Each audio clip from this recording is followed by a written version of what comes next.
People are going to be tracked from the cradle to the grave with microchip implants that digitally store everything there is to know about them, including their finances and their ability to make transactions.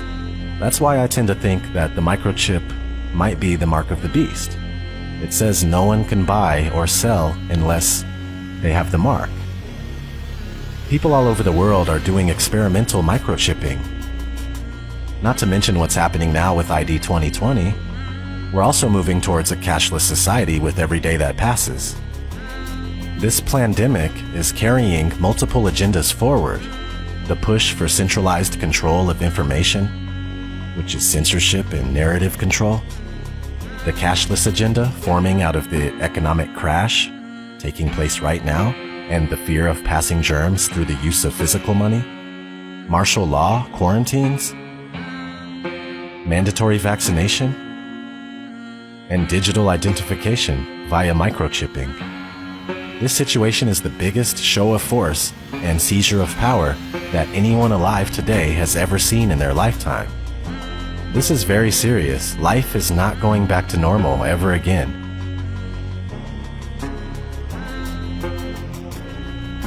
It truly is the end of the world as we know it.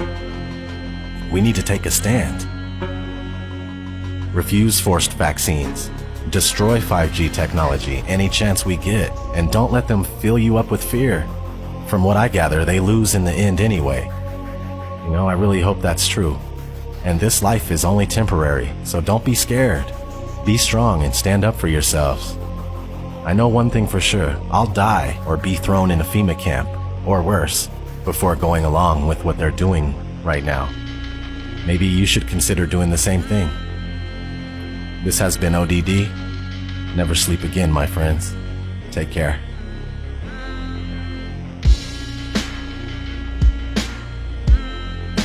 So this is where the microchip implant story begins. You will be chipped, it's just a matter of time. A small firm recently embedded microchips in their employees as a way to bypass company badges and corporate logons and to get attention for their cafeteria kiosks, which are available on a cashless payment plan like Apple Pay. The latest office innovation is a microchip implanted in the skin and designed to replace the traditional keypad for opening doors, using the copier, even buying food in the cafeteria. Employees at a vending company are going from the assembly line to front of the pack to get microchipped. Do you think this is the future? It is the future, and we look at this as being responsible. The implant, which has been FDA approved, is the size of a grain of rice and is injected under the skin between the thumb and index finger by a licensed piercer. I think it's the wave of the future that we'll all have implanted chips that have our medical records. So you would do it? Sure. Okay. So you're carrying around a phone anyway. This is a microchipping party. Hannah's getting an electronic chip implanted into her hand. So congratulations, Hannah. Thank you. You've been chipped? Yes, I have. How does it feel? It feels good. I'm excited to see what I'll be able to do now. Can I touch it? Yeah, you can feel it there. I feel like this is the future. The next big thing that's going to happen. A tiny microchip like this inserted just beneath the skin in their hands.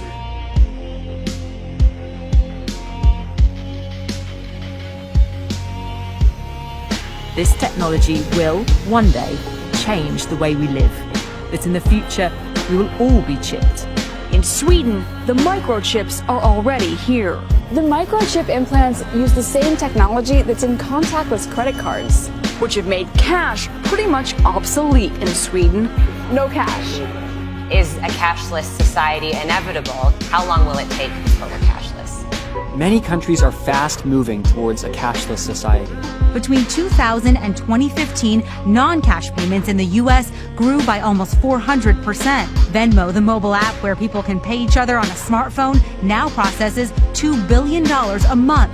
This year, Apple added similar payment capabilities in iMessage. These free services are so popular, 30 major banks recently launched a competing product called Zelle. It would be better if we were more like Sweden, where cash has nearly been phased out. And the U.S. will get there too in another 5 or 10 years. There's no question that cash, is in its last era. China's cashless revolution has happened in just 3 years. In order to avoid the risk of transmission through physical handling of money, we encourage the use of cashless transactions, such as mobile money, M-Pesa and otherwise, and credit cards. Well, health experts say the coronavirus can live on surfaces like cash for up to 10 days.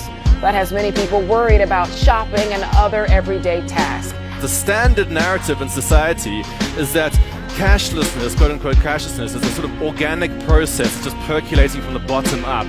Ordinary individual people who are just sort of making these organic decisions to switch to this other thing, right? Now this is pure, if you want to, this is a pure, to put it crudely, capitalist ideology, corporate capitalist ideology, where essentially you always want to focus attention on the small person in society, quote unquote, the consumer.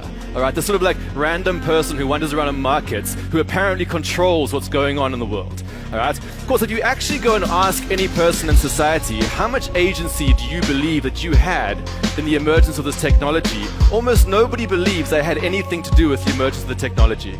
All right. What actually happens is that large-scale institutions push the stuff onto you for various commercial reasons and various other reasons. And the large-scale institutions love to disguise themselves and just never talk about themselves as if they're just not there. All right. So the story about the war on cash is a bunch of us who are trying to say, actually, over the last few decades, large-scale institutions, banks, payments companies, governments have all been actively eroding the cash system to slowly make it more and more likely that you're going to quote-unquote choose to go to the digital systems. Okay. Now you might believe that you're choosing this, but actually the whole environment is being structured in a way that makes you more and more likely to do it. The biblical entry point for any discussion of the one world economic system, a cashless society, an end-time prophecy, is Revelation 13:16-18. He causes all, the small and the great, the rich and the poor, and the freemen and the slaves, to be given a mark on their right hand or on their forehead. And he provides that no one should be able to buy or to sell except the one who has the mark, either the name of the beast or the number of his name. Here is wisdom. Let him who has understanding calculate the number of the beast. For the number is that of a man, and his number is 666. The Bible clearly links the global mark of the beast system with the emergence of a cashless society. One world government, a new global economy ruled by one man is coming. The banking overlord is coming. And he'll have a solution that everyone will indeed, quote, bow down to, end quote, and he's called Antichrist. And he will have his mark. He will do this for increased control of commerce. It will be perfect and complete control. His economic policy is very simple. Take my mark and worship me or starve. No mark, no merchandise. No seal, no sale. So if you want to function in this new economy under this coming world leader, you have to take the mark. I just want to live and dream, but nothing is as what it seems. And baby, it's making me crazy. I just want to fight and scream. There's nothing left for me to say. Feel shot to defeat the day. I know that I can control it, so it doesn't have to be this way.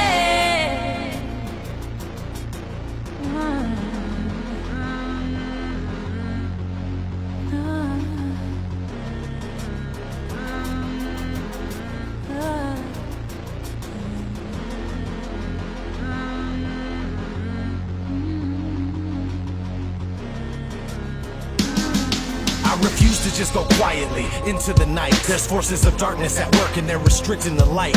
I'm so fed up with the lies, they tell us this isn't right. It's ODD TV, you best believe I'll get up and fight.